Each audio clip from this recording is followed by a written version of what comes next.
আমাদের দেশে 51% জনসংখ্যা নারী এবং যে জাতির নারীরা এগিয়ে যায় সেই জাতি এগিয়ে যায়।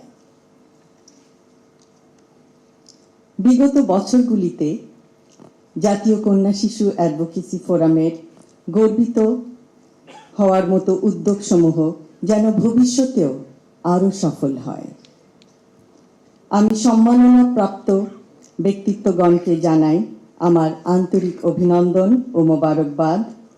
তাদের অভাবনীয় কাজগুলি বিশেষ করে দেশের নিপীড়িত অবহেলিত সম্প্রদায়ের জন্য অত্যন্ত প্রশংসনীয়।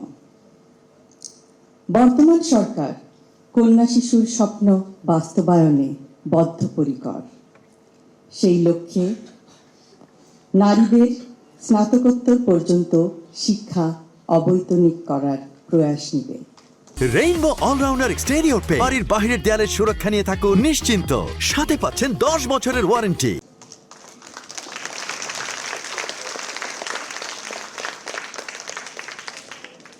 একমাত্র শিক্ষার মাধ্যমেই একটি কন্যা শিশু অন্ধকার জীবন থেকে আলোকিত জীবনে পদার্পণ করবে, যোগ্য নাগরিক হিসেবে গড়ে উঠবে এবং বাল্যবিবাহ থেকে রক্ষা পাবে।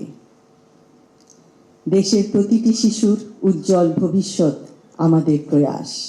ইনশাআল্লাহ আমরা এমন একটি বাংলাদেশ গড়ে তুলব যেখানে নারী ও কন্যা শিশুরা থাকবে নিরাপদ এবং ক্ষমতায়িত।